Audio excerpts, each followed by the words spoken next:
We're live and now recording. Thanks, Katie. Can we begin with roll call, please? Yes. Mr. Antonio, Here. Mr. Badger, Here. Mr. Bleefeld, Here. Ms. Kiavachi, Here. Mr. Golson, Here. Ms. Kariunikis, Here. Dr. Morris, Here. Mr. Walker, Here. Mrs. Ginsburg, Here. Gavin Lewis Richmond, Here. and Blake Zimmerman. Here. 9 present, 0 absent, and 2 student board reps this evening. Great. Thanks, Katie. Will everybody please join me for the Pledge of Allegiance?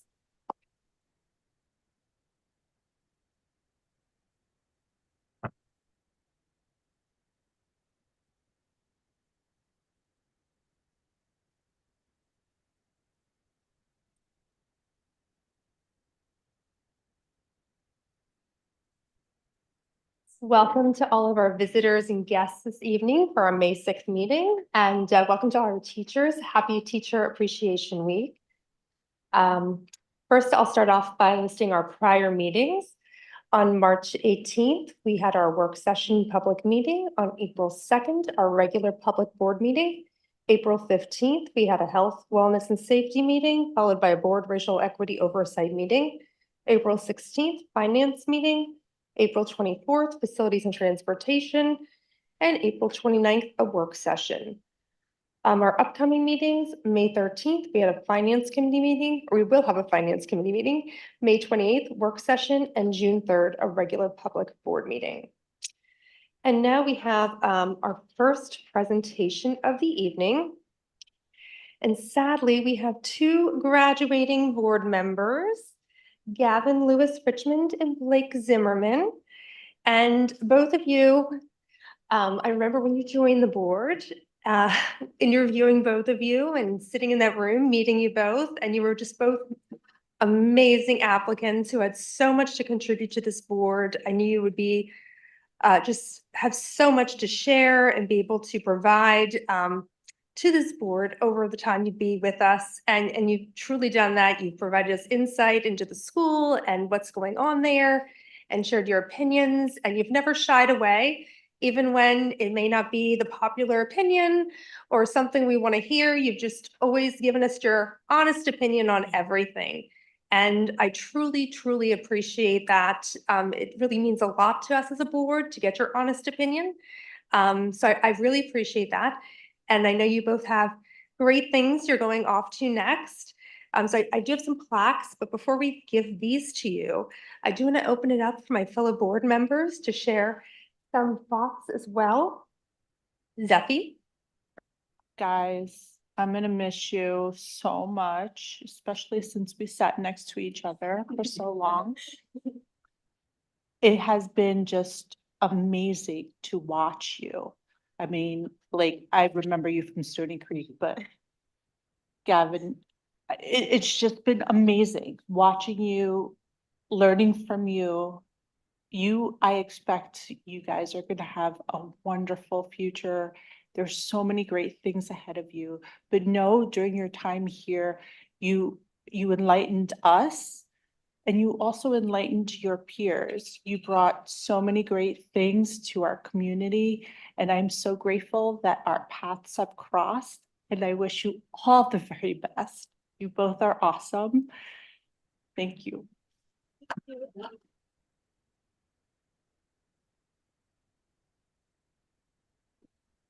Who else? Dan? Yeah, I've just told you guys, I've become so attached to you both. Like, I just enjoy hearing what you have to say. You're both delightful and intelligent and so well spoken and just offer a great perspective to us. And I love hearing from you both. And I just know your future is so bright. Cornell, Northwestern, what a representation for Wissahickon. Just amazing. And I'm so proud of you both. Thank you. Thank you.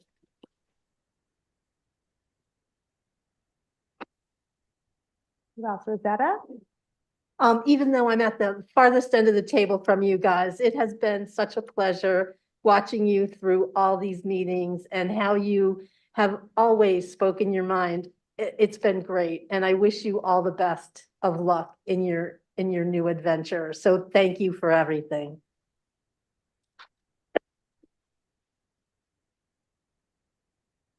Marshall? I'll say quickly to both you, Gavin and Blake, thank you. This is not an easy job to do, especially when you have so many other responsibilities, including going off to college. You've done an incredible job being representatives of this school district and your school.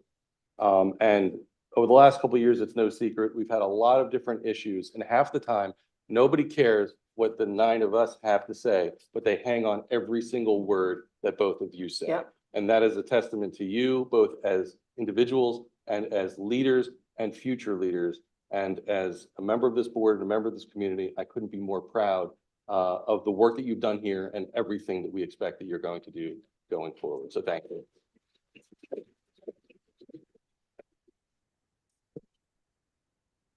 Joe? Gavin and Blake, thanks for your service over the past 2 years. You guys embody, I think, what we want most in our student board reps. Young people who are willing to present their own perspectives and thoughts on the issues that we deal with that affect you and your peers directly.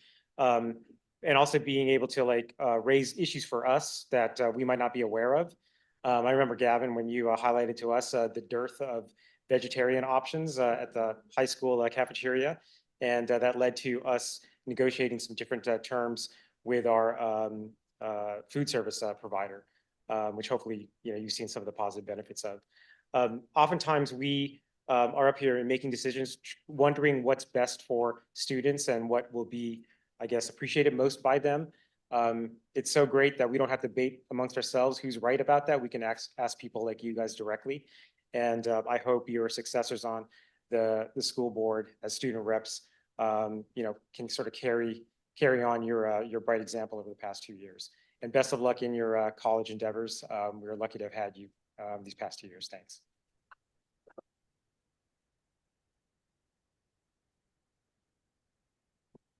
Anyone else? Paul?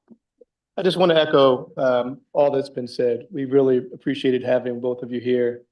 You've shared on many occasions your detailed, difficult, and challenging schedules, and the fact that you have hours and hours of homework, but you stay here and put up with us for hours each week. We appreciate it, or the weeks that we have meetings. So we appreciate the commitment that you've had. Your comments, your thoughts, and your input has made a difference. And I just want to wish you all the best. Thank you.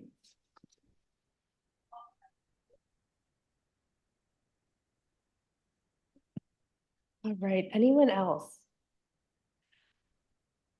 All right, then you know what, we'll do a picture. That's all right. We'll do the presentation and we'll do a picture. Yes, yeah, should we all try to squeeze in a picture, Katie? Is that possible? Is that too much, Jim? We can all squeeze in? Okay.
All right, so now we'll move on to our National Merit Scholar recognition. Okay, thank you. This next item, we instituted a few years ago. And the first time I came upon it was as a parent and my kid's high school. And I thought it was such a positive way to honor teachers in the entire community, K to 12, that I stole it. And I implemented it here. And with Dr. Blair's help, we have engaged the assistance and guidance of Ms. Stacy Anderson, who is the high school's college and career counselor, to help orchestrate some students to visit each year and to pay tribute to a teacher along the way who has really made a difference. And if you think about it, that's probably many in these students because they're very high achievers. So Stacy, if you would please take it from here. Right. Good evening. Tonight I am joined by 7 Wissahickon seniors, some of our best and brightest students in the class of 2024. These students have the distinction of being named finalists in the 2024 National Merit Scholarship Program. The National Merit Scholarship Program is a nationally recognized scholarship competition that highlights students for their academic achievement and dedication to extracurricular activities. To be selected for the National Merit Program, students sit for the preliminary SAT in the fall of their junior year, and they must score within the top 1% of testers in their state. From here, students submit comprehensive applications sharing academic records, an essay, and a resume of their activities and achievements. This past winter, these 7 students received notification that they have been named a finalist for this year, with several already receiving scholarships.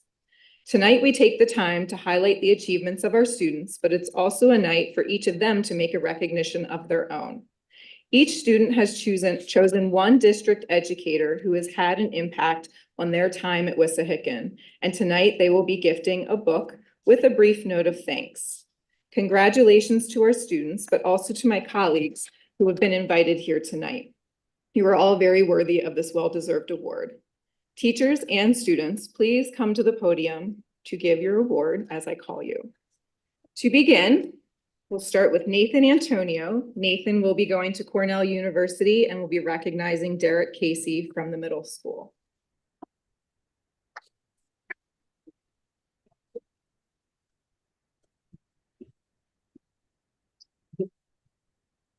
Oh, hello. Okay. Casey Sensei, long time no see. I'm really glad to finally be able to thank you. I don't believe in miracles, but what you were able to accomplish in that middle school classroom was truly something special. Learning a new language seems daunting from the outside, but your method of cultural immersion, fun activities, and memorable moments fostered a true love of learning Japanese for me. Even now, I intend to continue studying Japanese in college, something I never could have imagined when I first walked into your class all those years ago. So why this book? Coincidentally, around the same time I discovered my love for the Japanese language, I've been getting into Japanese anime and manga. This series in particular stands out to me because of its wacky humor, but also because of the sentiment behind it. In our daily lives, it may feel as if nothing changes, but we are all growing into better people, one step at a time. P.S. I still miss History Thursdays. Well, thank you very much. I appreciate it.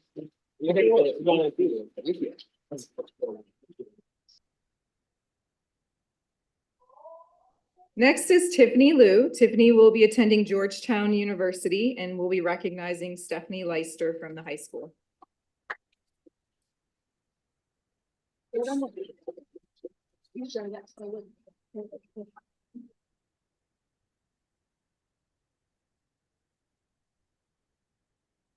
Dear Dr. Leister, it all started with a Teams message. I remember it so vividly. In the depths of the pandemic and a rise in anti-Asian hate across the country, it was your and Miss Lee's reaching out to me and other students that showed your profound care for your students and dedication to cultivating a feeling of belonging. From that moment on, your leadership and hard work allowed us to form the Asian Culture Committee, which never would have expanded to where it is today without your continual support of our endeavors. Whether it was staying with us in the library until 4 every Friday or buying us pizzas to share an hour after a successful community event. You have empowered not only me, but so many other students to feel that we can create change in our local communities. And in such a tumultuous and confusing part of our lives, that empowerment and guidance has meant everything. I wanted to give you the book, Eyes That Speak to the Stars, because I thought it would be a wonderful addition to the elementary school book readings. I later realized that you already had the book, which makes sense because you're so prepared. But still, I chose this book because it's about the main character's recognition of his own ability to shape the future in the face of adversity.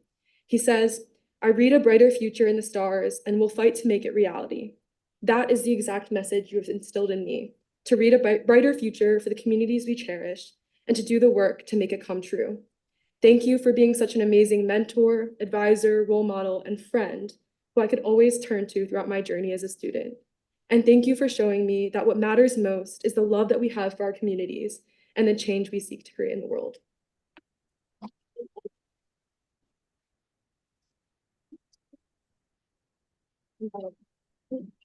Okay.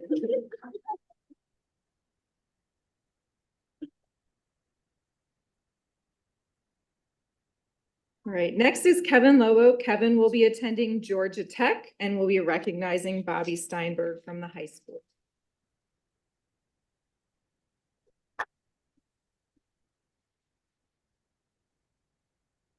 Dear Mr. Steinberg, I still remember the first time we met on Teams in 9th grade. Despite the weird circumstances, you were always there for me. Every time I finished a project, you guys had more for us to do, which I always appreciated because you always pushed us. But I think the most impact you have had on me is outside of your class. We made a lot of changes to Computer Club with lots of ups and downs, but you've always supported us. Despite the short notices for meetings, you have always made it a point to be there. When we came to you with our ambitious idea for a hackathon, you supported us throughout. I also appreciate all of the opportunities you have given me. You even drove us to a competition in your own car, which was sweet and kind of funny at the same time. And thank you for sacrificing the multiple Saturdays to chaperone us.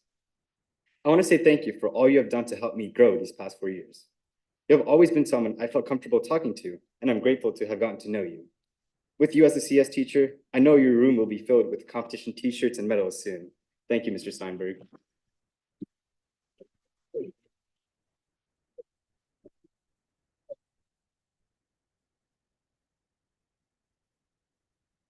Next is Ava Liu. Ava will be attending the University of Pittsburgh and recognizing Meredith Balatek from the high school.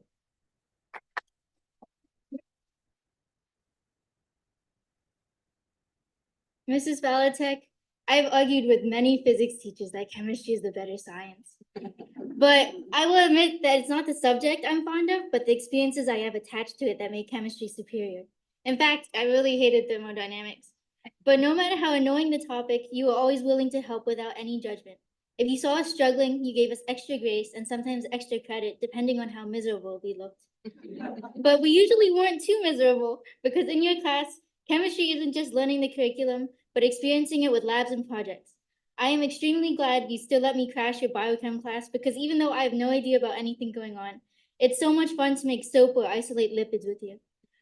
I just wanted to thank you for being such an incredibly kind, compassionate teacher with an admirable commitment to your students. I'm glad you like fantasy, because your chemistry classes are their own kind of magic.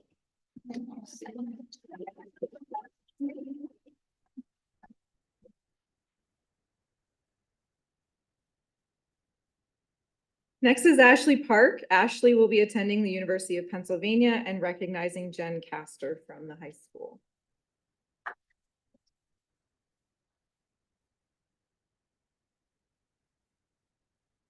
I'll be presenting the book Word by Word, The Secret Life of Dictionaries by Corey Stanford to Mrs. Castor.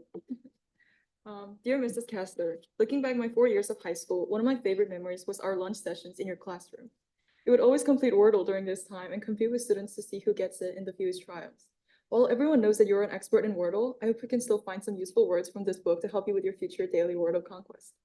With that being said, this book isn't just informative. It's infused with humor and quirky anecdotes, which reminds me of you as a teacher. You made even the most challenging classes enjoyable, all the while taking the time to go through each and every step of difficult problems until everyone understood. Beyond teaching me the math skills, you also showed me the kind of person I want to become, someone with positive energy and kindness who can make others feel supported and understood. So thank you, Mrs. Castor, for having such a positive impact on my last 2 years here at Wissahickon, and I have no doubt that you'll continue to do the same for your future students.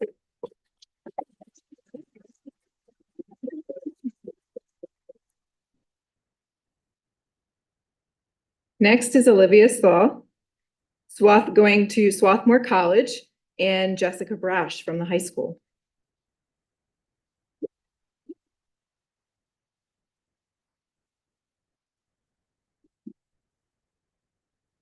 I'm presenting this picture book of Scenes from England to Dr. Brash.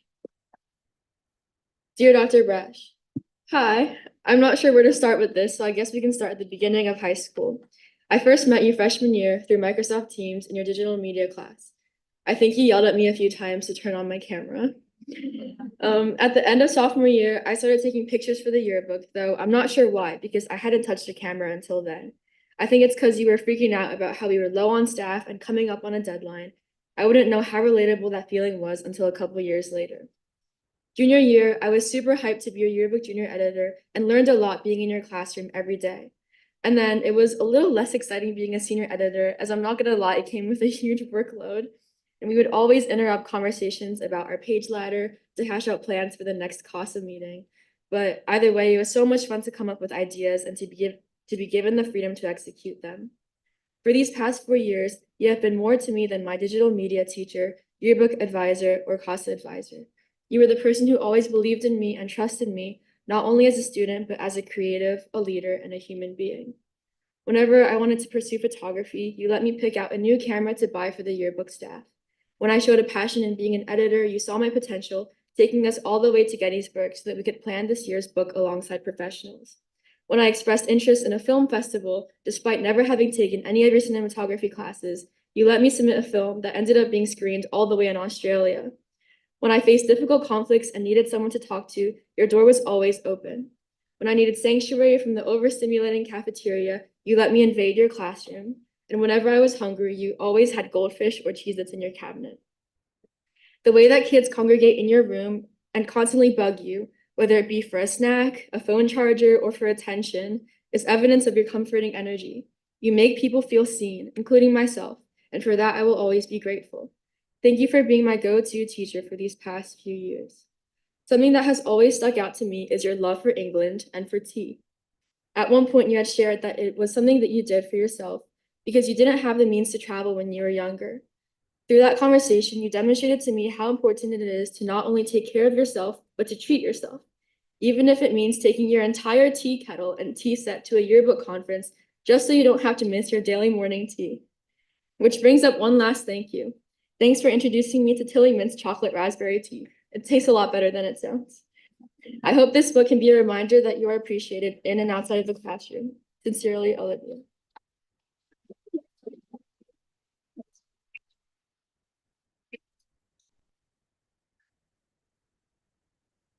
And last but not least, Anusha Shukla will be attending the University of Pennsylvania and recognizing Cindy Franco from the high school.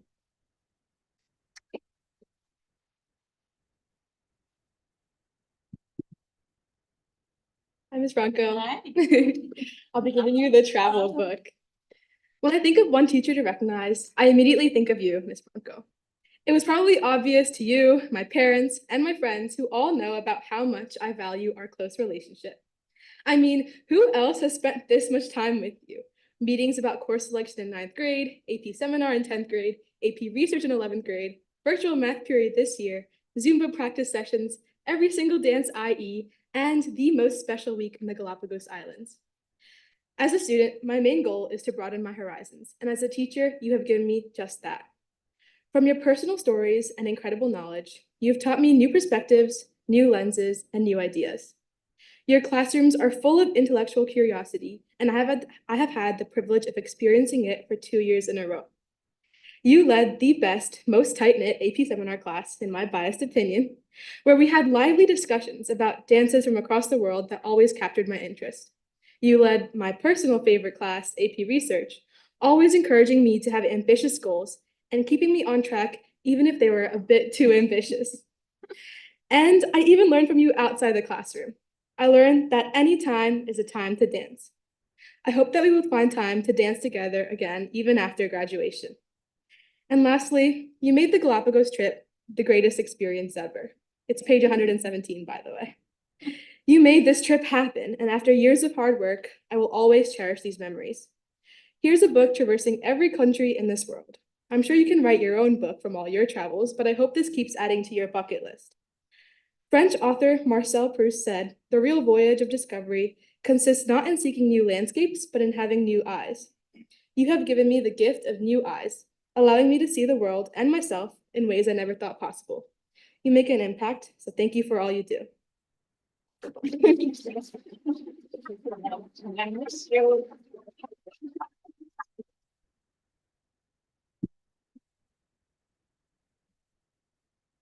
Congratulations to our students and our teachers.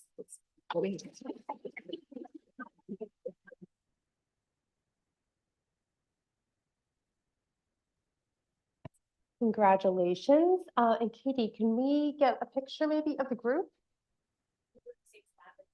Yeah, perfect. Don't you? I'll do.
So our National Scholar winners are welcome to stay and their families and or you're welcome to leave as well. Take some goodies on your way out. We'll give you a few minutes here to exit.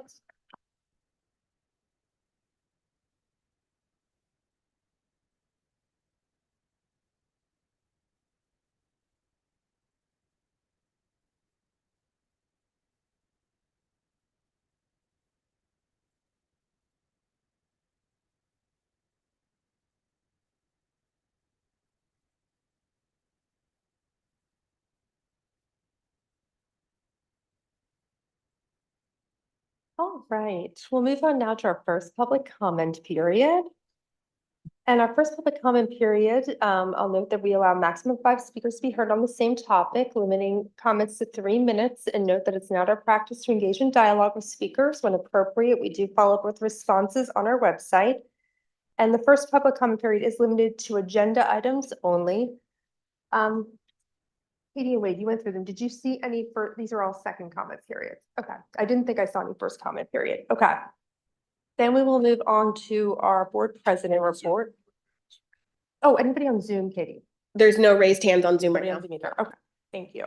Thanks, Jim.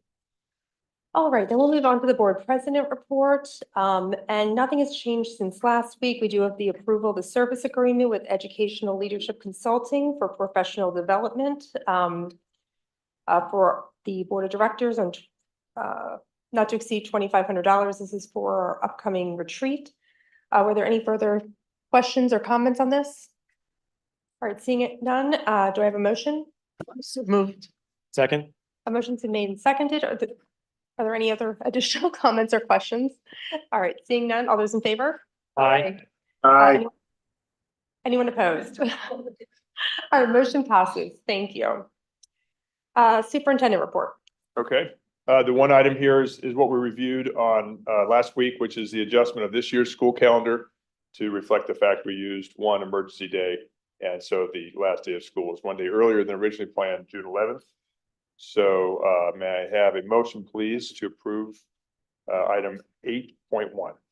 So moved. A motion's been made and seconded. Are there any comments or questions? I have a quick comment. A parent had reached out to me being like, we've had so many days off. Why are you doing this? And my response was, isn't really like a choice. We have a contracted number of days for the teachers and a certain set number of days for the students. And so because we didn't use a weather day, this is what sort of we have to do, right? So we approve this as a board, but it's not really a vote. It's what's happening. Well, I think, right, another way of putting it is there was gonna be 182 school days, Yeah. whether it be now or later, so, yeah. I just wanted to make it clear we weren't trying to make parents' lives more difficult. It's just kind of how it goes. Sorry. Any other comments or questions? All right, seeing none, all those in favor? Aye. Anyone Aye. opposed? Anyone opposed? All right, motion passes. Thank you. All right, moving on, Assistant Superintendent report. Yes, hi, good evening. Thank you. I just have one informational item. I wanted to acknowledge our professional learning opportunities that staff engaged in for our April in-service day. The morning was filled with various curriculum conversations and department meetings. It was also time for staff who hold specific certifications to take some time to complete a structured literacy course. Pennsylvania now requires all staff with specific certifications to be trained in structured literacy. So here in the Wissahickon School District, as you may recall, we implemented foundations in grades K2, which is aligned with the principles of structured literacy. But with the Pennsylvania requirement, we do have to provide beyond that staff members who hold specific certifications to have that course in structured literacy. So that morning was also time for staff to take part in that. The afternoon, as always, is building-based professional learning time, but designed by our school leaders who think about what their building specific needs are. And so they were able to engage in various activities in the afternoon. So just wanted to say, as always, thanks to our administrators, instructional coaches, our teachers who engage in professional learning on those days. So thank you for letting me share out. Thank you for sharing that. Any comments or questions? All right, thank you again. Board Solicitor report. Jeff? It doesn't look like you have anything on your report, correct? That's correct. I was checking. I do not. Okay, it didn't look like it. All right, Board Secretary report, Wade. Yes, thank you. There's no change to the 5 items that were presented last week, so I'm requesting approval of action items 11.1 through 11.5. So moved. A motion's been made and seconded. Are there any comments or questions? Seeing none, all those in favor? Aye. Aye. Anyone opposed? All right, motion passes. Thank you. Thank you. Board Treasurer report, Wade. Thank you. There is no change to the treasurer's report as discussed last week. So I'm requesting approval of action item 12.1. Second. A motion's been made and seconded. Are there any comments or questions? All right, seeing none, all those in favor? Aye. Waiting for Steve. And anyone opposed? All right, motion passes. Thank you. All right, Human Resources report, Danielle. Hi, good evening. Changes from last week's agenda are marked with an asterisk and can be found in bold in the details. These include some additional resignations and appointments in items 13.1. Item 13.6 is a renewal of our contract agreement with Penn Behavioral Health for our employee assistance program offered to all staff in the Wissahickon School District. All other items were reviewed at last week's work session, and I have no other changes. So this evening, I'm seeking approval of action items 13.1 through 13.6. So moved. A motion made and seconded. Are there any comments or questions? I wish I looked at this and looked at the bold items so I can say goodbye to Stacy. I am so heartbroken by that. Yeah, like Zeffie, I just noticed that was a change from last week as well. Unfortunately, yeah, Stacy Anderson, our Wissahickon High School College and Career Counselor, who was just here this evening at the podium, is resigning at the end of the school year. So sad to hear that news. I know she was very well loved. I don't even have a high schooler and I've heard of her. She's so well loved there. You guys are shocked, huh? Sorry. Any other comments or questions? All right, seeing none, all those in favor? Aye. Anyone, Anyone opposed? All right, motion passes. Thank you. Communications Committee, Zephy?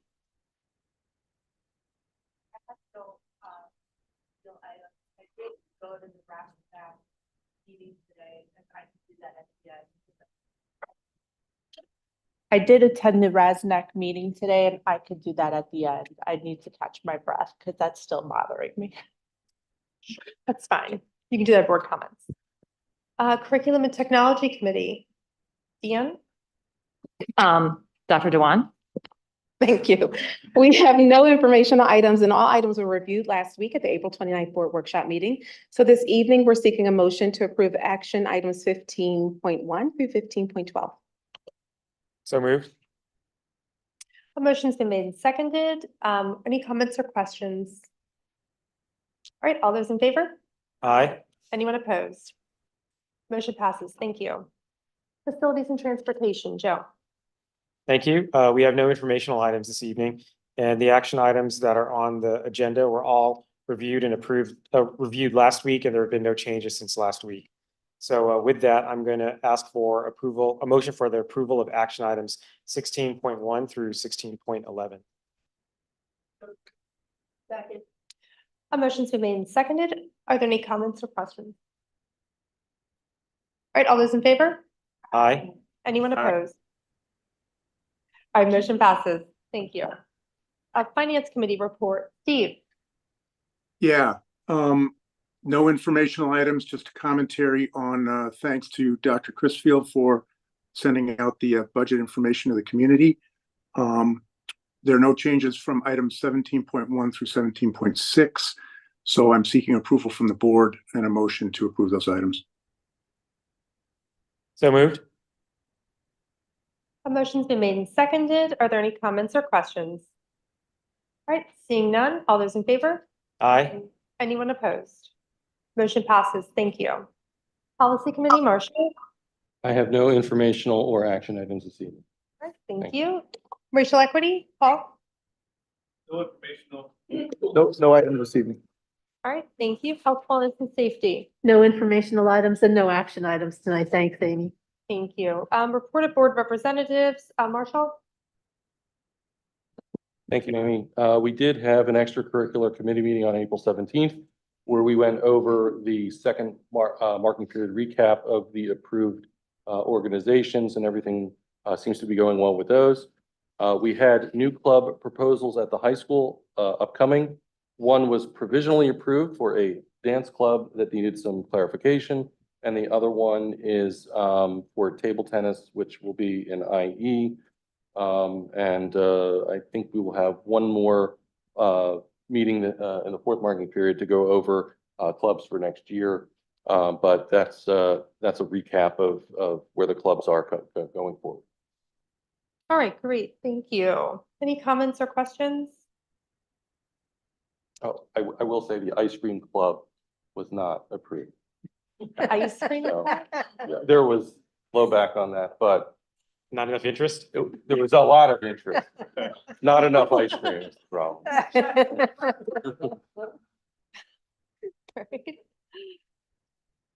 All right. In light of the number of speakers we have lined up here, I'm actually going to skip over the MCIU report. North Monco, was there anything, Zephy? Okay. And there wasn't really anything, there are no significant from MCIU. PSBA? Yeah, I don't have anything for that or ERC, so okay, feel free to move on. All right. That brings us then to our second comment period. So, let me first. So, for the second comment period, we do allow a maximum of 5 speakers on any particular topic. Please limit comments to 3 minutes. It's not our practice to engage in dialogue with speakers. When appropriate, we will follow up with responses posted on board docs. If you're appearing in person, please note that your municipality of residence and your name when you come to the podium and what topic you're speaking on. And note that we also now, if you haven't been here recently, we do have a buzzer that we use because I'm really bad about watching the clock. I just like to listen. So Katie will make the buzzer go off when you hit that 3 minutes. So that will indicate your time is up, and we go back and forth between in person and on Zoom. So I'm going to start with, I know we do have some kids, I believe, that wanted to speak. And I wanted to be able to let them leave because it is getting a little bit late. Let me pull the kids up first. Okay, so Ashton Weeks.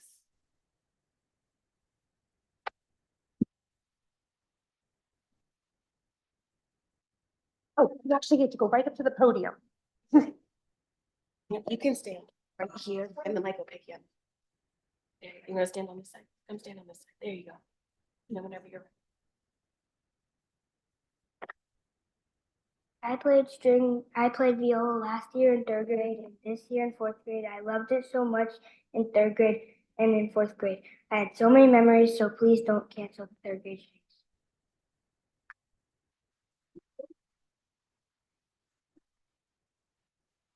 Thank you, Ashton. All right, our next, do we have anybody on Zoom, Katie? There's no raised hands on Zoom. Okay. Our next student speaker was Nalani Sorensen Bowen from Whipping.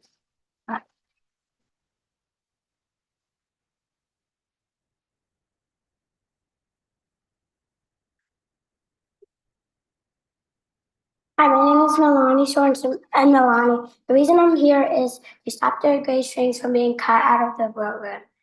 Me, Ashton, and Dominic love Miss Sammer so much, and she is so kind, so nice, and goes out of her way to teach all these kids. And she is so good at teaching, and she is almost never in a bad mood. I just love her so much, and she is great at music and knows my friend. And before I was playing viola, I couldn't even hold a viola.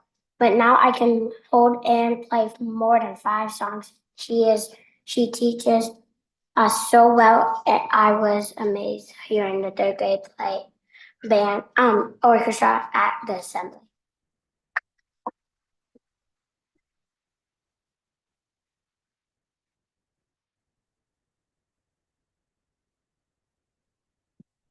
All right, Dominic Pickles.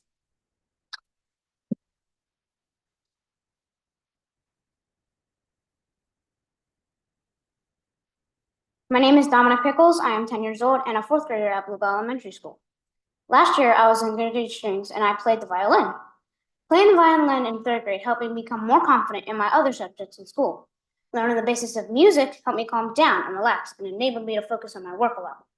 By getting rid of third grade strings, kids in third grade might be stressed out more than normal. If I didn't have strings, I thought I'd be really behind in my work.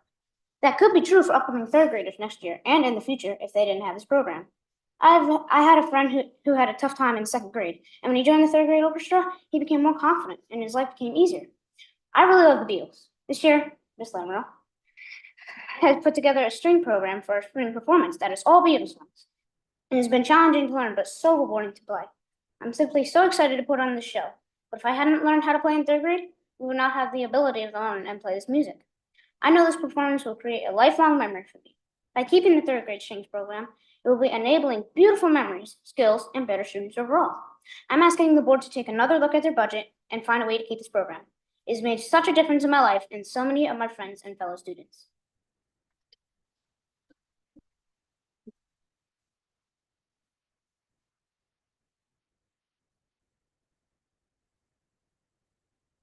Thank you, Dominic. All right, Katie, anyone online?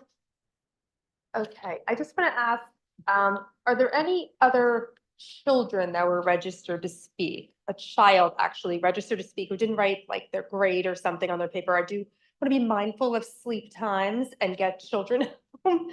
All right, and I do know we have some speakers here that have children. You want to just speak, and I know you have a child here, so let me call you up. Ms. Settles, do you want to speak next? Okay, why don't you come on up?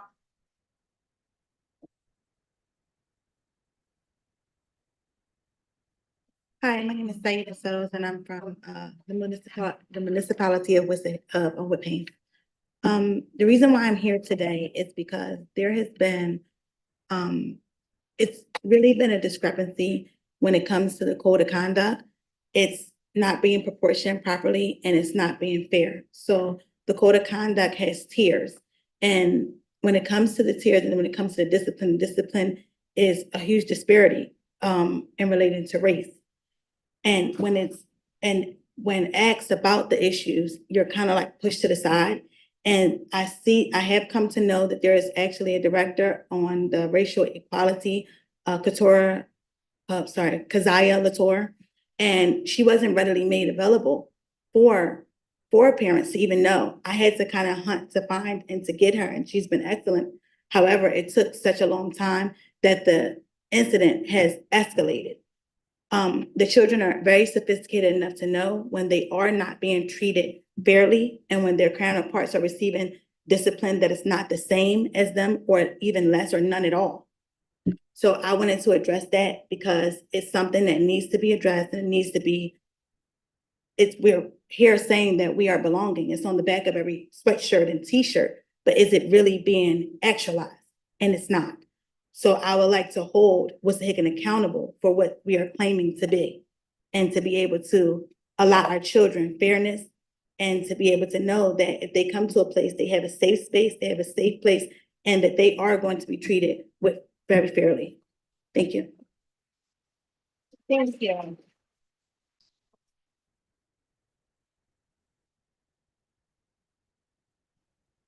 All right, is there anyone else that has a child? Oh, did you register? Astrid, do you want to fill out a form? Do you want to fill out a form quickly? Go fill out a form. Oh. If she was to speak. All right, so let's move on. Kathleen Gibson. Oh, is there somebody online? Oh, I'm sorry. Katie, go ahead.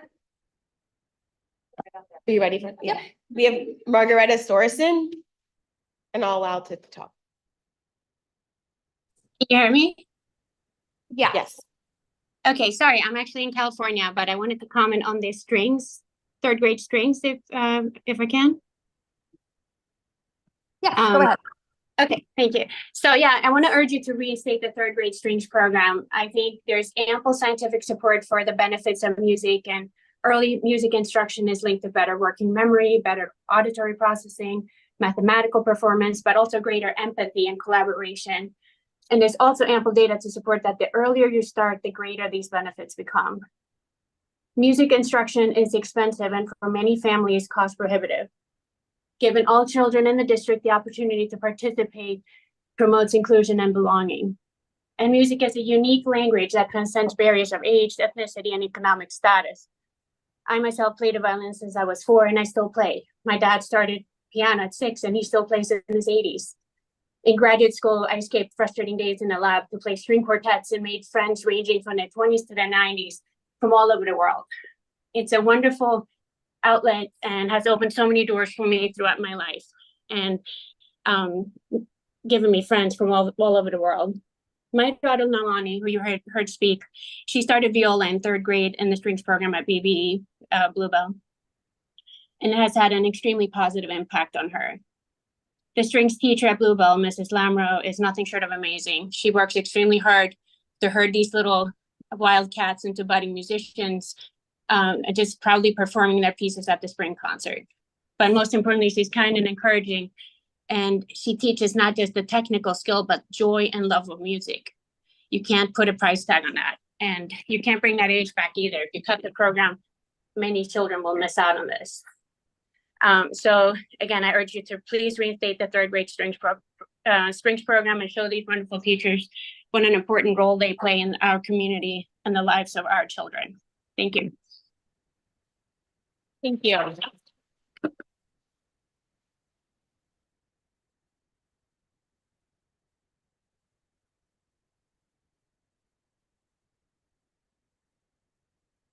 right, Astrid Endicott. And then if there are any other children, again, I didn't see any others registered, but if there are any others. Astrid, if you don't want to speak. Oh, we do have an. Oh, yes. Okay, so after Astrid, yes. Oh, he wants to speak too. Oh. Oh, yeah, he can speak then too. Yeah.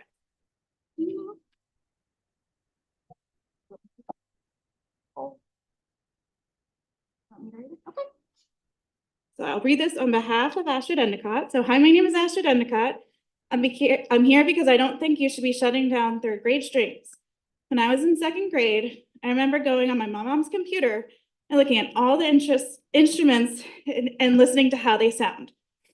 Last year, when I was in fourth grade, I played clarinet and viola. And remember that I always thought, at least I don't squeak when I'm playing both instruments because I had already played viola for 1 year. This made me keep persevering and never gave up. If you cut third grade strings, then I think eventually fourth grade strings would go too. Having the options of strings in third grade gives students the chance to play more advanced songs when they reach fourth and fifth grade. When students are the leaders of the school, they don't want to be playing stuff like Twinkle, Twinkle, Little Star or Hot Cross Buns. When students start both instruments in fourth grade, they are most likely to only pick one instrument and not have to go through the struggle of trying to learn multiple instruments at one time. It can be very difficult to try and learn all the notes and where to put your fingers.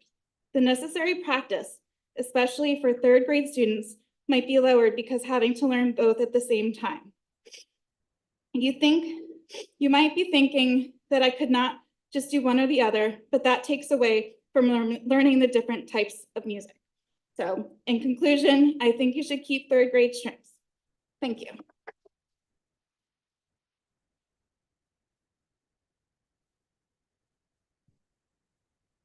Thank you, Astrid. All right, and then Assad, you had a comment you want to make? Okay, would you like to come up to the podium?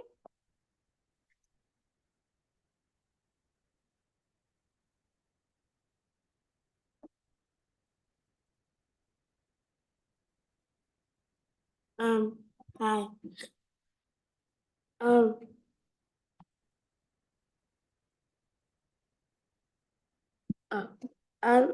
What my mom said was true. Because every day now, because of a situation, everyone blocks me from going outside.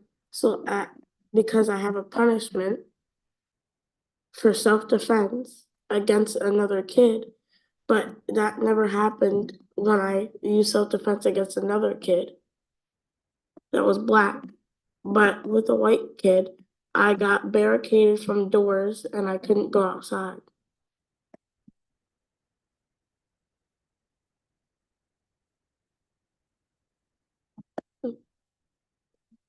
Thank you.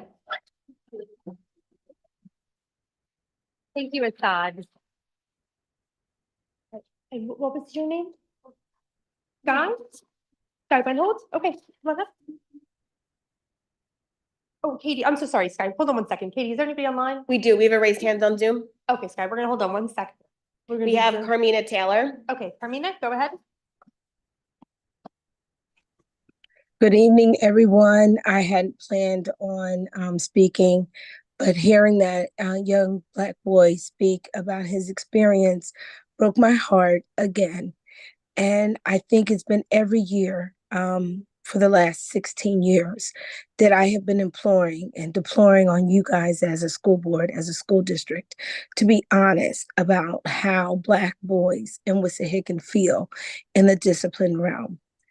I am just crushed right now to hear him because of the courage that it took for him to tell his truth. And I just want you guys to listen and maybe go back to his part again and listen to his word and his candor. And if he had a bit of angst, and understand that this is a systemic issue. It's gone on since I was in high school, since I was in middle school. Something has to shift. Something needs to be given to the most marginalized students that have the greatest overrepresentation of disciplinary actions in your school district. Please honor his voice. Please honor his mother's voice. I have been an advocate for families for the last 16 years as a parent and a community advocate, specifically with boys in middle school and elementary school with discipline issues. This is something that has to be addressed. And Dr. Dewan and Paul. I think his voice needs to go on the agenda for the next Race and Equity Committee meeting. I would like to see the data, the most recent data from the last time, I think it was in 2015 or 16, when you had the discipline data for middle school and high school. I don't know if it's being reassessed, but I think it needs to be compared to from then until now. And if there's still a gap, if there's still an overrepresentation for a demographic group of Black boys, again, that would prove that there's a systemic issue at this school district. So I am crushed that I heard that young man's voice, that little boy's voice, and just respectfully ask you to dig deeper. Thank you. Thank I you, don't- Carmen. All right, Sky, sorry I made you get up and down.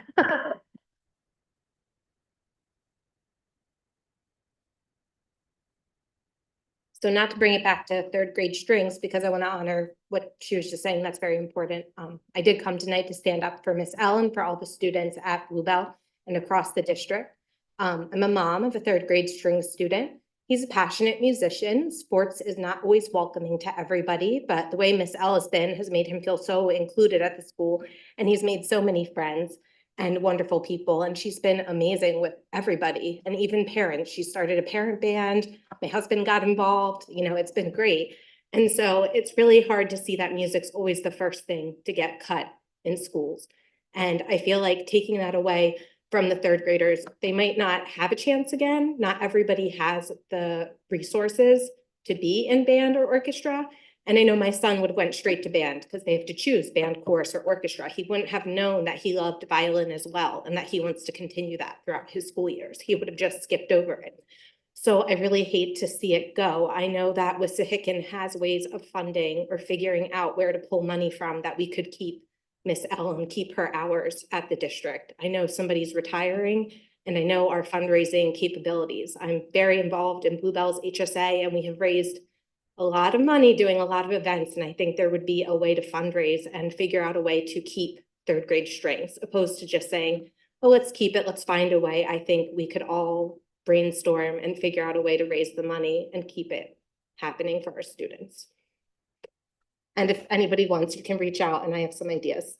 Thank you. Anyone online? Okay. All right, Kathleen Gibson. Okay. Christine DeOrantis.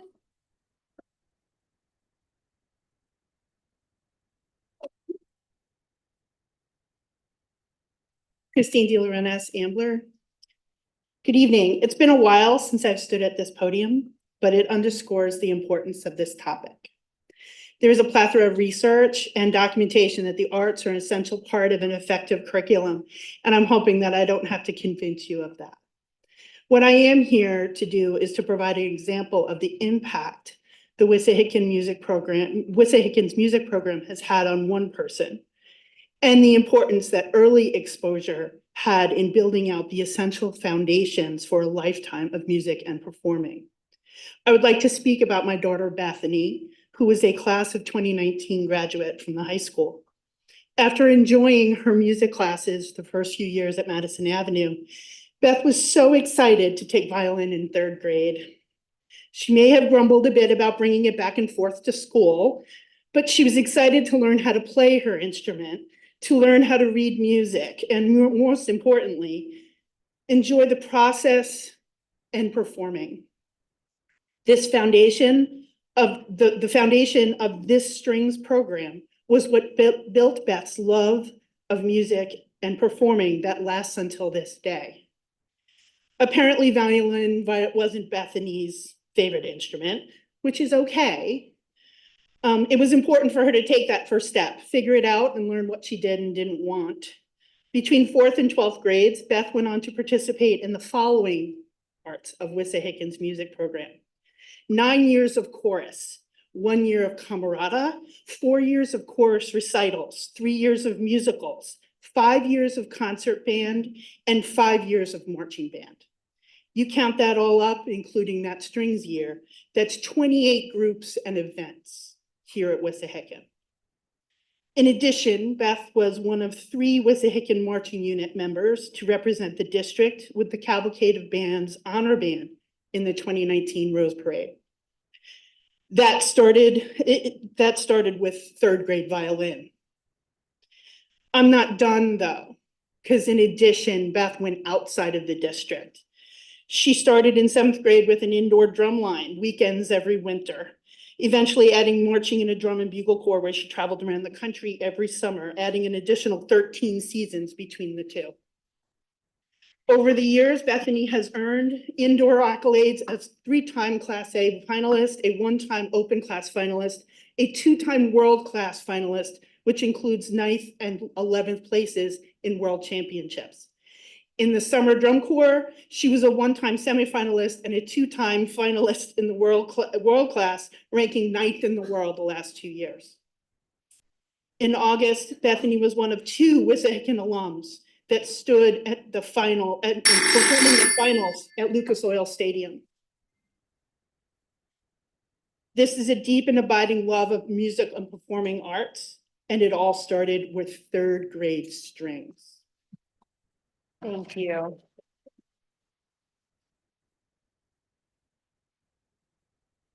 Anyone online? We do. We have Andrea Vidal. Andrea, you can go ahead and unmute yourself. Hi there. Hi, everyone. I'm Andrea Vidal. My kiddos went through Bluebell. I have middle schoolers now, and I want to speak not just to the importance of music education. I live with 2 musicians. My husband's playing with the middle school chorus on Wednesday. He plays the drums. My son plays the drums. My daughter's in musical theater. And so many people have spoke to the importance of that education. What I want to mention is the sense of self that kiddos get from something like a music program, and a sense of self that they can trust. Earlier and earlier, and far too often, our kids are looking outside of themselves to figure out who they are. And something like a strings program, even as early as 3rd grade, helps our kids know themselves, helps our kids say, wow, I didn't know I could do that. Wow, I didn't know my brain was wired that way to actually do that. That was something completely surprising to me about myself. And so taking that away, it doesn't just erode the music programs and the arts programs and chip away at it, but it means that we delay kids getting to know who they are and figuring that out. And music does that beautifully. Thank you.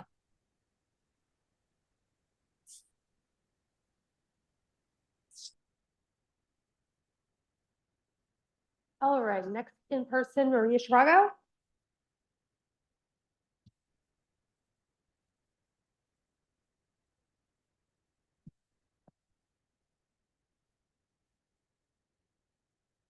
Good evening, Wissahickon School Board. My name is Maria Shirego, and I am the combined strings and band teacher at Shady Grove, as well as one of the band teachers at Lower Gwynedd. And I am here to discuss the topic of cutting the 3rd grade strings program beginning next school year.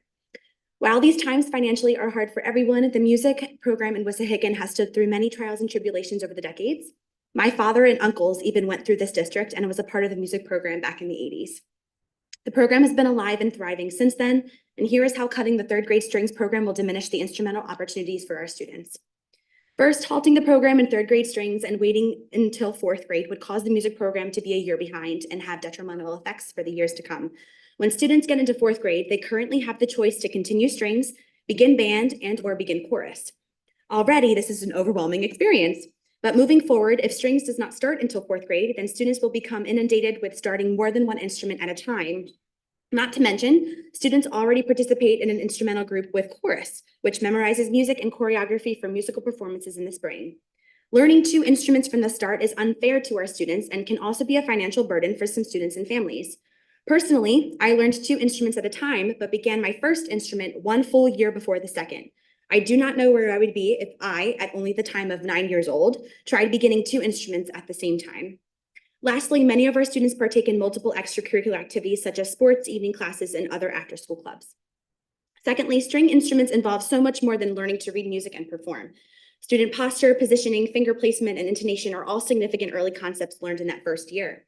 If this begins in 4th grade, an entire year is spent on learning these concepts along with memorizing simple rote songs. And therefore, when these students enter 5th grade, they are just learning to perform in an ensemble with different parts, harmonies, and more challenging works. When they enter 6th grade at the middle school, having only 2 years experience compared to 3 on their instrument will delay the students in performing middle school level pieces. And later down the road, unless students can financially afford private lessons, their ability to perform in district level, regional level, and statewide level competitions will diminish at the high school. Wissahickon students have been involved with these festivals for decades. Thirdly, many of our district students only have the chance to learn an instrument by participating in their music classes or instrumental lessons at school. Currently, students can begin strings first and then decide if they do not enjoy it to try something else. Also, there can only be a select few who can financially afford private lessons on their own. That said, for this experience to be equitable for every student, cutting 3rd grade strings from the program could eliminate the opportunity for many of our students to learn a musical instrument and gain the benefits. The current 3rd grade strings program involves approximately 250 students district-wide. Our current 3rd, 4th, and 5th grade instrumental numbers make up over a third of each elementary building population. If our music program is not consistent and does not continue in the direction it has been going for decades, our numbers will most certainly decrease, therefore diminishing the music program as we currently know it. Thank you for your time and consideration. It's an important matter. Thank you. Everyone, okay. Next we have Chad Trinecki.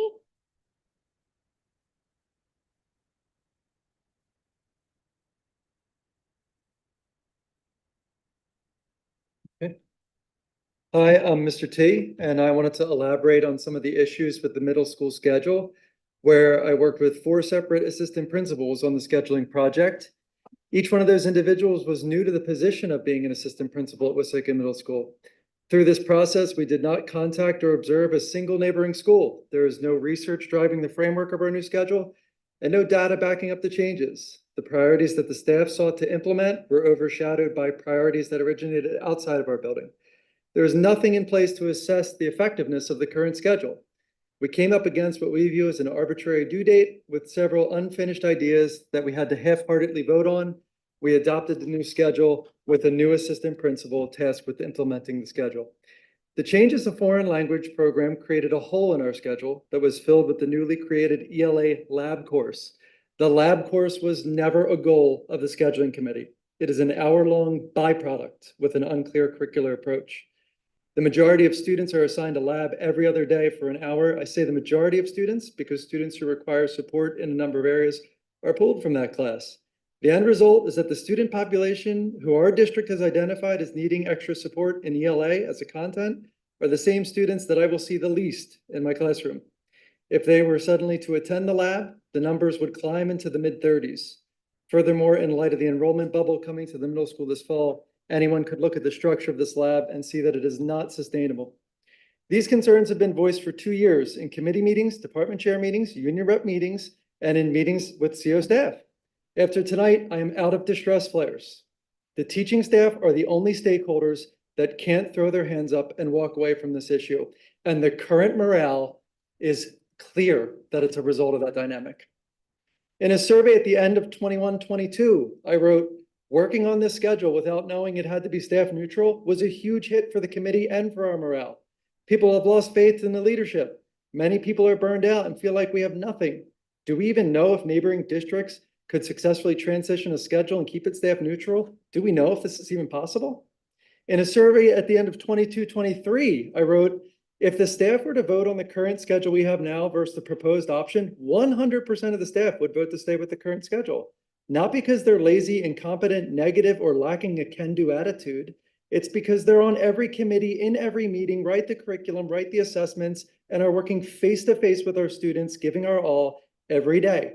Their expertise and experience in this building knows that a viable new schedule could not be brought about effectively when the process to get us to the point was so unstable and rushed. I am sensitive to being portrayed as complaining, having used the chain of command to share my professional opinion over a period of years about a task completed on a volunteer basis. How can we be surprised that a volunteer activity with shifting and changing parameters in a building with dwindling morale did not yield a viable end product as complex as a middle school schedule?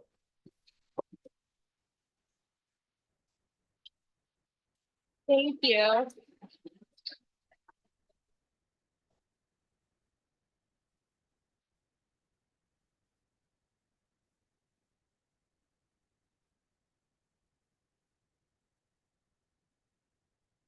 Thank you. Next we have, Emily Molick. Malick, I'm so sorry. Emily Mailer, Philadelphia. I'm also here to talk about the schedule. My name is Emily Mailer, and I'm an 8th grade English language arts teacher at the middle school.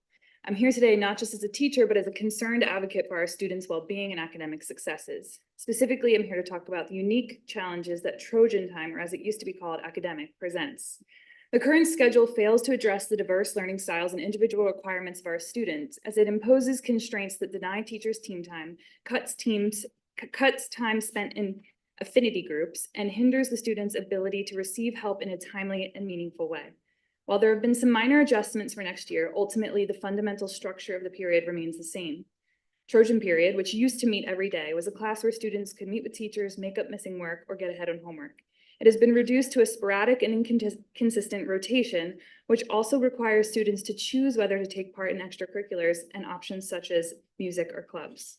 Middle school is a critical juncture in any person's developmental life. The impact of the cell phone use and social media has exacerbated the trials of an already difficult time. The data is clear. The student mental health crisis is at an all-time high.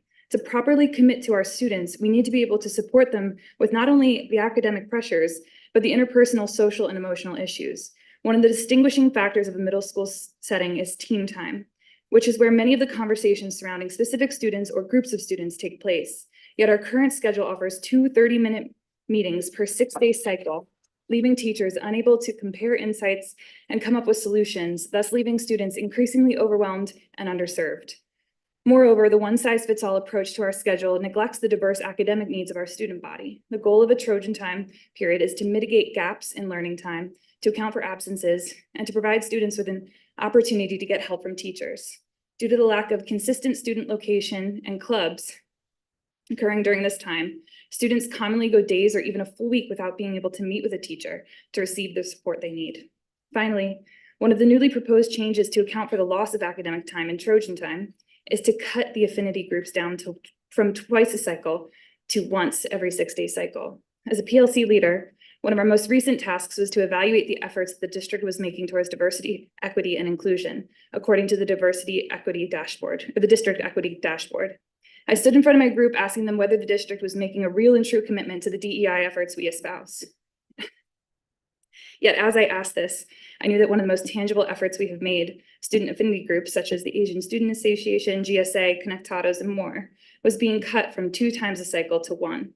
It's important to note that from the Student Belonging Survey, the affinity groups are one of the significant factors in their sense of belonging. We have qualitative and quantitative data to support this. In the previous schedule, these affinity groups used to meet every day.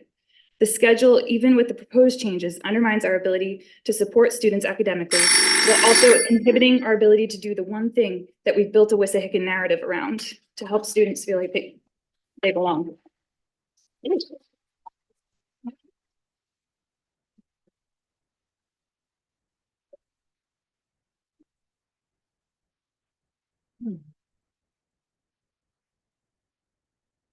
Thank you. All right, next we have Kelly Broadbent.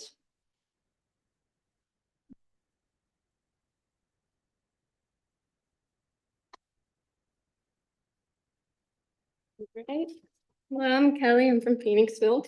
I am the German teacher at the middle school. And last board meeting, I spoke about the drastic cuts to the middle school world language program, including cutting the 6th grade exploratory lessons by half the number of classes and disbanding the grading component and thus motivation of the class.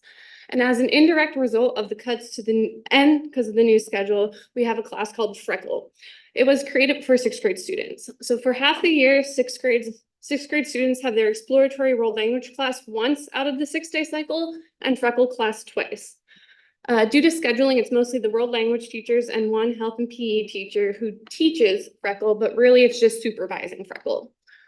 First, I want to give a very objective view of what Freckle class is. So students log on to a program called Renaissance, which is based off the STAR assessment. They come to class and do 15 minutes of math practice on the computer and then switch to 15 minutes of ELA practice.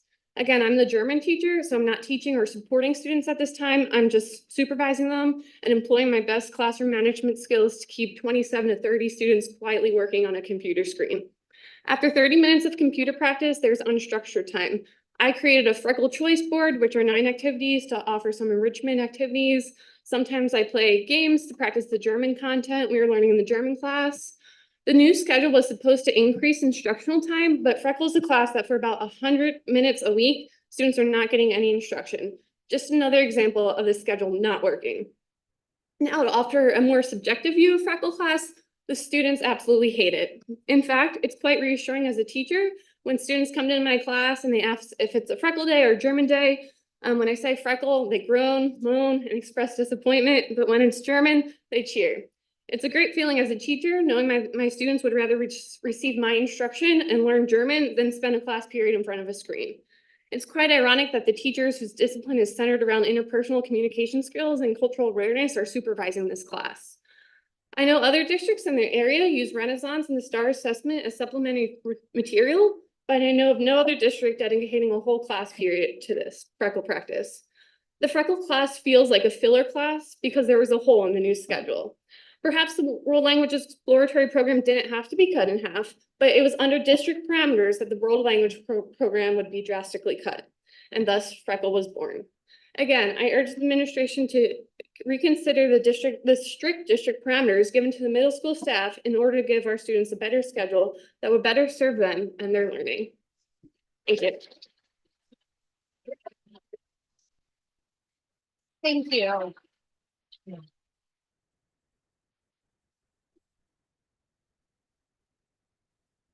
Thank you. Anyone online? Okay. Ms. Gibson, did you want to speak or you didn't want, Kathleen Gibson, you didn't want to speak then? I can, yeah. I didn't want to cut anybody else out. Oh, okay. She was string, she's the only. If you'd like to, you were the last one that wanted to speak on strings, if you just wanted to speak on it, yeah. I was afraid of this.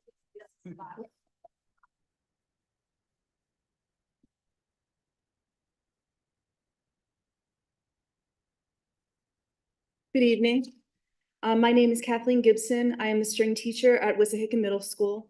I'm here to address the proposed elimination of the 3rd grade string program. I'm deeply concerned with the impact this change will have on our students and the string program overall. Sorry, I'm out of breath. My spring concert was last week. My students presented a performance that was of high quality for their age group. I'm extremely proud of them. Afterwards, my parents told me that they were impressed and they felt like they were listening to adult music, like we had moved beyond the elementary days. All I could think was that this might be one of the last times I have the privilege of being part of something so special. Due to the difficulty of the string posture and bow holds, string students do not begin learning to read music notation in their first year of instruction like the band students do. Starting strings in 4th grade means that string students will begin learning music notation in 5th grade, 1 year behind the band students. It was said this change was supposed to create equality with the band program, but it does the exact opposite. It puts the string students 1 year behind the band students in music literacy. Another concern is the loss of the exploratory year of 3rd grade. Losing this year means that students will not have the opportunity to try an instrument without the fear of losing out to another one. Asking a 4th grader to start 2 instruments at one time would be overwhelming, and I don't think most families would choose to do this. This means if a student chooses an instrument in 4th grade and wants to change to a new instrument in 5th grade, they will be a year behind their peers. These concerns will have a ripple effect on the middle school program. The middle school program will come to resemble something similar to the elementary school program. We will be focusing on basic note reading and music notation instead of higher level music, the higher level music that my parents were raving about last week. Each year, I am proud of the achievement of my students, and I don't want that diminished. Most districts in this area, including some of the highest achieving begin strings in 3rd grade.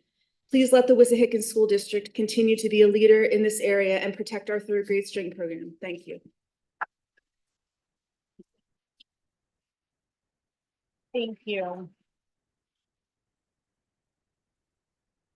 And Ms. Gibson, while we don't normally engage in dialogue, I will note it was a beautiful concert last week. All right, our last commenter, oh, anyone online? Okay. Amy Hughes? I'm prepared because I have several bills to die on. But, okay. Joe and Marshall, you I'm gonna go with what you said to start this. And first I want you to look around. I want you to look at all the people that make Wissahickon great. They're the people that are up here in red. They are the reason that this district is what it is. They are wholly responsible for it. We are all an audience to this. But the decisions that you make up there every day greatly impact them and our students. Joe, you said you wonder, you sit up there and you wonder, are we doing the right thing? Are we doing what's best? And Marshall, you said, we care what these guys say over here in the corner that are giving up their time week after week. You guys are so wildly impressive. It is insane. I wish you should just, all of Wissahickon should be like you. You are that phenomenal. Do you remember when you were in elementary school? And do you remember when they used to wheel these things in on carts? And you would all get so excited because it was computer day. You're old enough that you might, right? And you remember that only one of you got a computer and the other 3 or 4 had to huddle around that computer. And the other 3 or 4 came home every day in tears because they waited so long to get that computer and they didn't get a chance. And then things changed and we made progress and every child has a computer. Now, please do not misunderstand me. I do not want our elementary kids in front of a screen all day. I do not want our kids in front of a screen all day. No way, no how. I want them outside. I want them to be having extra recess. I want all of those things to happen. The technology is here to stay. And you cannot wait until 6th grade to put it in their hands. You have it in their hands today. You're going to take it away. You told our teachers last week that this was a done deal. I heard that from more teachers than I can count today. It is in the double digits. I thought the board made that decision. I did not think that this was a done deal. So I'm very confused as to why our elementary school teachers were told that this was a done deal. They are going away. There is no plan. It is going to move to a 2-to-1 with a possible 4-to-1, maybe with iPads. We don't know. We don't know. We don't know what we're going to do with technology yet. It's 2024. Other districts are moving to a 2-to-1. I'm not in favor of that. I don't want that much screen time. But you've got to make it accessible. And there are ways that it is good for kids. They're really interested when they can sit at their desk and go on a virtual trip to the Grand Canyon. That's an amazing thing for a 1st or a 2nd or 3rd grader to do. You're taking that away and they can't huddle all together. And we cannot go back 10 years to stuff on carts. That's ludicrous. We got to save money somewhere. Replacing your assistant or your TOSAs with assistant. You'll be getting that email. You're nutty on that. 700 kids. Thank you, Amy. There's no more raised hands on Zoom. All right, and we are done with the in-person ones. All right, thank you everyone for your patience. All right, let me log back in.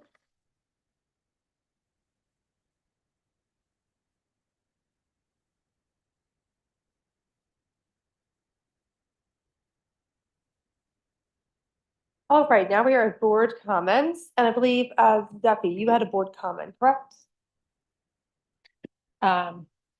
So I don't even know if I should be talking about this in light of all the discussion that we've had today.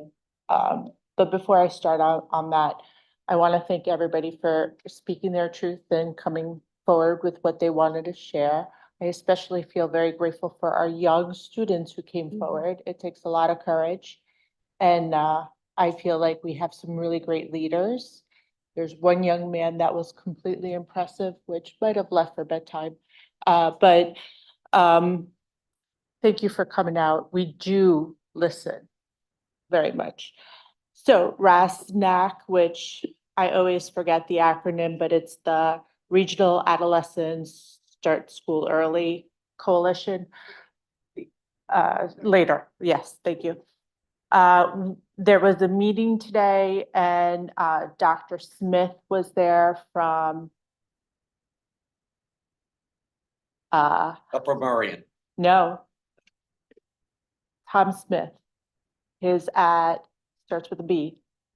Oh, no, a P. Perkiomen? Yes. Charades at 8:30 at night. And they're going to be instituting a later start time for their secondary schools. He had shared some of the information that, they went through all the same stuff we've heard in the past. There's definitely differences there, right? They have their own transportation, so that helped a lot. They're also, which I didn't know this, but Bucks County Intermediate Unit is actually actively working amongst all of the county to move all the secondary schools along. So that's a huge differentiator and something we really need to get with the Montgomery County Intermediary Unit to help with. So there was a lot of great information shared there, and that's yet another school that's moving forward with this change for their secondary, specifically for their high school. They did not go all the way to 8:30. I believe they're going to 8:15. But nonetheless, right now they're starting at 7:20. So it's a big difference for them.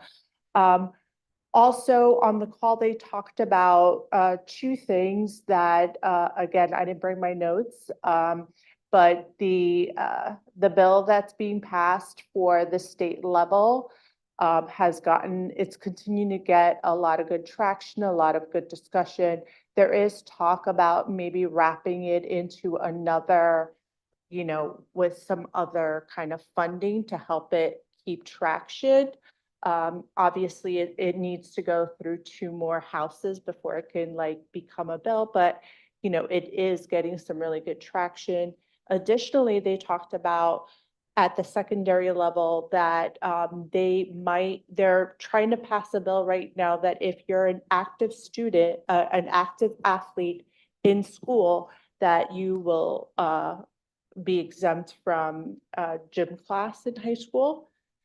So that might also help with this starting later school time. So a lot of moving pieces going on in the legislative space to help with this. Obviously, 2 states have now made this change, Florida and California. New Jersey, there's more and more traction happening in New Jersey with this. Delaware starting to see some pockets of changes. So there's definitely a nationwide kind of emphasis to kind of move things along and kind of see if there is an opportunity to kind of make this a more holistic change. So I think there's a lot of work still needs to be done, but it's great that there's a lot of interest and a lot of discussion still happening around it.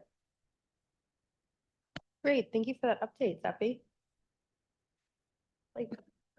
I also just want to talk about the strings program because as someone who has went through the entire strings program from 3rd grade, and I still play the violin now, I am disappointed to hear that the 3rd grade program is proposed to be removed. I was actually recently reflecting back on my whole Wissahickon career, all the way from 3rd grade or all the way from kindergarten to now. But I was recently reflecting on 3rd grade. I thought it was kind of where the race would start. It was when I started playing the violin. It was when I started caring about the PSSAs and trying to excel in those. But to not have that exploring time in 3rd grade, I get it would be moved back to 4th grade, but that would significantly impact the future generations, which is obviously what I don't want to do. I was recently also thinking back when I was hearing this conversation, after third grade, after having it for one whole year, I was almost begging my parents to not play the violin again after that summer, to be honest. This is because it did not come naturally to me. The violin was really, really hard. There were like a few songs that were really, really difficult to me. And I just didn't want to take on that for the next years. But with encouragement from my parents, I was reluctant and I did continue it. And the violin has been a refuge for me from schoolwork to athletics. I could always go to my violin. It was what I wrote my common application about for college applications. And so throughout this whole experience, the violin has played such a vital role in my life. No pun. No pun at all.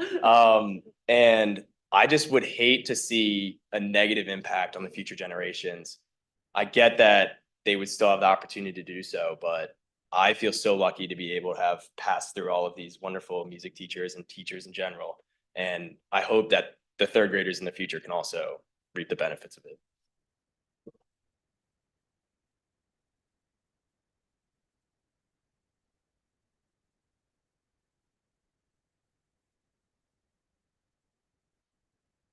Are there any other board comments this evening? I would just like to take a second and, oh, sorry, Gavin, you go. I'm so sorry. Yeah, I had two things I wanted to speak to. So to echo what Blake said, I would be severely disappointed if they cut the third grade strings program because I played viola in third grade. I did not continue, but I did I did do band in fourth grade and music has stayed with me. I'm in Camerata now. And if I didn't have that experience in third grade learning music, it wouldn't have been accessible to me. So like in the music program at the elementary school specifically, students who are lower income can borrow violins or violas from the school, and they're able to actually pursue music. Without that program in third grade that actually is accessible to a bunch of different students, the music program becomes very elitist because there are students who may start in an earlier grade than maybe a student that is lower income that has to start in fourth grade because they couldn't get an instrument. So again, if we cut this, we are again disproportionately affecting low-income students and students who are disenfranchised. And speaking of that, I did want to go back to what the young Black boy did say about what he experienced in his school.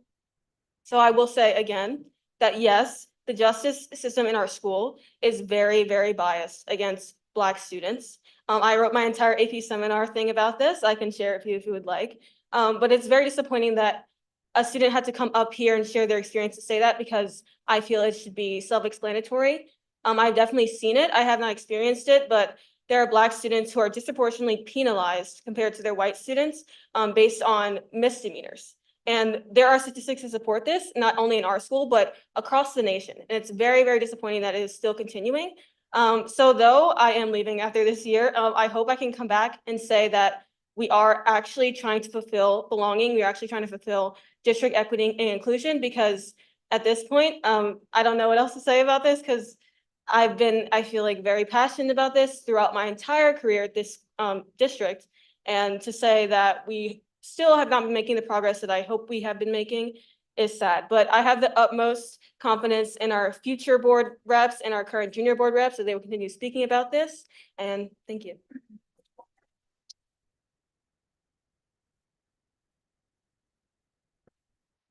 Thank you, Gavin. And yes, please share your AP paper. I think we all would like to read that. Yes, both of you have to come back, yes. Deanne, you wanted to say something? I just wanted to acknowledge everyone that spoke tonight and say thank you for speaking. I do enjoy hearing very much from members of the community, even if it's hard to hear. I'm sitting here because I do really care about this district a ton, to the point where like I lose sleep at night over it's hard to be in this position. It's hard to make hard decisions. Change is hard. Everything is hard, but I'm here because I care. I do hear you and I appreciate and acknowledge everything that was said tonight.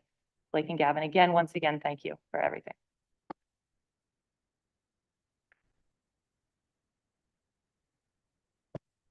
Any other comments? No? All right, yeah, and thank you again to everyone that came out tonight. We do appreciate everyone again that spoke and the children that spoke. It's really nice to have kids come and participate at our meetings. So, all right, well, this ends our meeting. Do we have a motion to adjourn? So moved. Second. All right, all those in favor? Aye. We're adjourned.